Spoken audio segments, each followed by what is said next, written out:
Kechasi uyqu bermayotgan biznes g'oyangiz bor edi-ya. Yarim tunda turasiz u yana o'sha orzularni o'ylab ketasiz. Katta biznesmen bo'lganingizdan tortib ishlab chiqargan mahsulotlaringiz dunyoni ham egallayotganini tasavvur qilasiz. Zo'r, o'ylaringizga gap yo'q, lekin bu bilan ish bitadimi? Unga olib boradigan maqsad va rejalarchi bormi? Ha, albatta, hammasi tayyor, lekin joy yo'q. Sotib olgani mablag' yetarli emas-da deb o'zingizni hafsalangizni pir qilyapsizmi? Shetda stop deng. Bitta like bosib chuqur nafas oling. Aynan siz uchun kiprik qoqmasdan ko'rishingiz kerak bo'lgan taklif chiqib turibdi. 55 sotixdan oshiq ushbu joyni uzoq muddatga ijaraga olishingiz mumkin.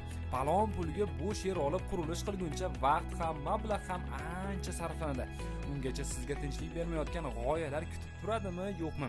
Kelganda bosib qolish kerak deb bejizga aytishmagan.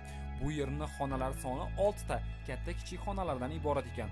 Ofis uchun, xodimlar yig'ilishi uchun xona qilib qo'ysangiz bo'ladi.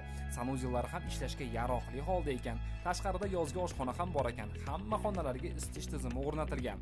Angarni kattaligini qarang, taglari issiq pol qilingan. Bahaybat stanoklarni ham sig'dirib olsa bo'lar ekan. Ishlab chiqarish qilgan rosa qulay joy ekan yoki katta omborxona uchun ham yaxshi variant. Boshlanishga shu yo'sinda davom ettirib olsangiz, keyin astalik bilan yaxshilab remont qilsangiz bo'ladi. Gaz, svet, suv, kanalizatsiyadan muammosi yo'q. Ijara narxini 15 million so'm qilib belgilashibdi. Sizga uzoq yillar foydalanishingiz uchun berishmoqchi.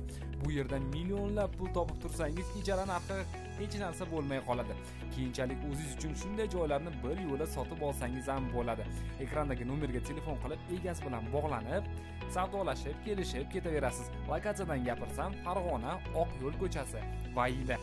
Gorgaz yaqinida Empire to'g'risidan kirganda joylashgan. Hammaga shunaqa joylarda katta bizneslarni qilish nasib qilsin deya videoni tanishlarga jo'natib qo'ying.